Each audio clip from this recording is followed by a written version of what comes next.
James was an absolute legend. So he was my big brother, but he was also my best friend. So when he got diagnosed, finding out that person wasn't going to be in my life anymore was really hard.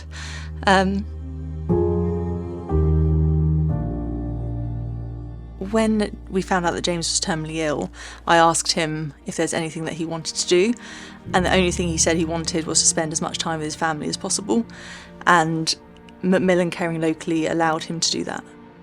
So hospice at home was something which our lead nurse always wanted to do, which was giving round-the-clock care to patients within their home, much like they would have in the environment in the Macmillan unit, but obviously when you come to end of life, it should be a choice where you want to die, being that in the unit or at home. So in the beginning, because he was sort of quite well, ironically, sort of in the beginning, so they would just give him a phone call every day and just sort of check in and see if there's anything that he needed, which was really nice, because when you're at home, you don't want to feel like there's people coming in for the sake of it.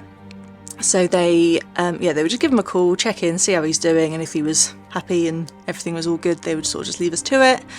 And then towards the end, obviously as his needs developed and changed, their services changed. So they would come in every day, just help with his medication. But if we ever needed anything at all, they were just on the end of a phone call. So we could ring them, they'd come out and help, and they just did a bit of everything really, from helping with the prescriptions, obviously administering the medication when he couldn't take things anymore, and actually, as well as being there to support James in a really sort of dignified and sort of comfortable way, they were there for us as a family. They were so sensitive around the needs of each of us as individuals. And actually for his wife, who's from Thailand, one of the nurses was actually Thai. And it was such a funny coincidence, but she was actually able to speak in her native language to somebody about obviously this really hard situation that was going on, and actually talk without having to translate in her head, and just have all these questions answered, and it was just amazing, really. So obviously we go to people's homes, and we are really a visitor within their home. So we work very much around what they would want us to do. They are really reassured and relieved, I would say, that they're not left at home on their own trying to manage a very, very difficult and very sad situation for them. He battled with the illness for a year or two, and there was a lot of ups and downs in that time. You know, at one moment we thought he'd had the all clear, and then sadly that obviously wasn't what transpired. But through it all, you know, we had so much love and so much laughter and made the most of every single moment. The fact that I said to him, is there anything you want to do? Do you feel like, you know, what's your bucket list kind of thing? And he said to me, I've done everything I wanted to do. I've got my little girl, I've married the love of my life, I travelled the world, I moved to Thailand, I did all these things. He was like, all I want to do now is just be with my family.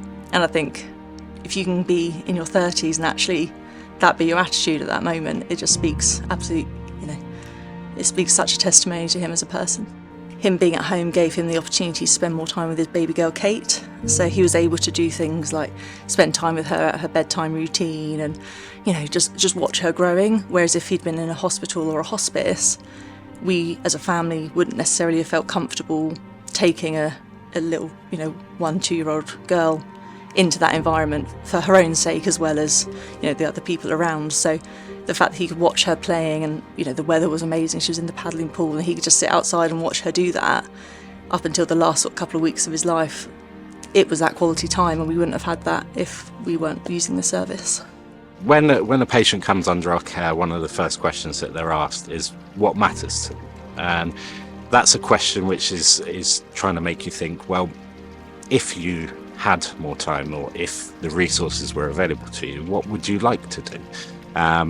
Obviously we can't do everything, but there's things that we can do, and things which you and I, or everyone watching, would take for granted, such as someone going to the end of Boscombe Pier to have Harry Ramsden's fish and chips at the end of the pier. Something so simple for us that we can do whenever we want, but someone who may be in bed and not well enough and not mobile enough to physically go and do that, we can make that happen. You've had a diagnosis of terminal illness and you've been told that you've got X amount of time left, but what we do with that time is the most important thing, and we can still create memories for those people and their loved ones as well.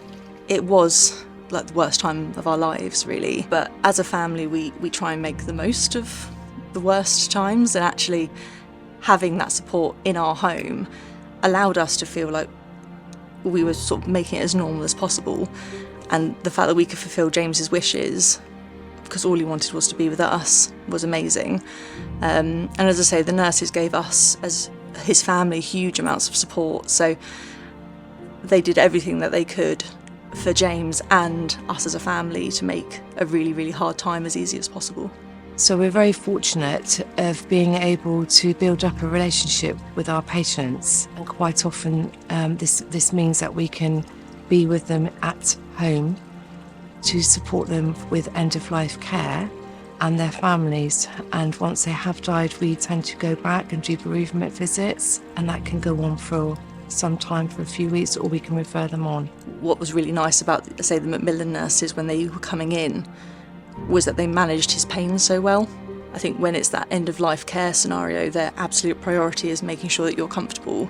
And when you're watching someone that you love go through something like that, having these people fighting your corner to make sure that they've got the pain relief and the help that they need so that they can enjoy however many days, weeks, months that they have left, it was just invaluable.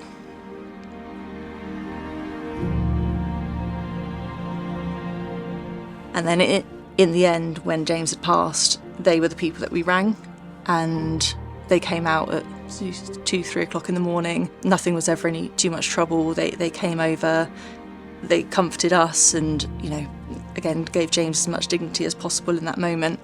They actually dressed him in one of his Hawaiian shirts at Arm's request, his wife's request, and they did all the paperwork, and they were just so lovely and so sensitive.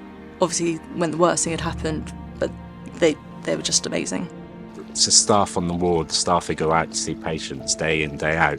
Those are the ones who make a phenomenal difference to people and just make people's lives, however long they be, dignified and just make them matter. Because it doesn't matter how long you've got left. Dying matters, and it does. And that's what the staff here do. And they do it day in, day out. And it's something I think, personally, you can't just train and do it. You've got to be a certain type of person who can build relationships with people and know what's going to happen to them and carry on and keep going, keep doing it again and again. And I think the people in here are very caring and very compassionate, and that's why we are so proud of them every day. He was my big brother, but really I sort of looked after him quite a lot because, you know, he was a big softie, and he never saw just how much he gave to other people.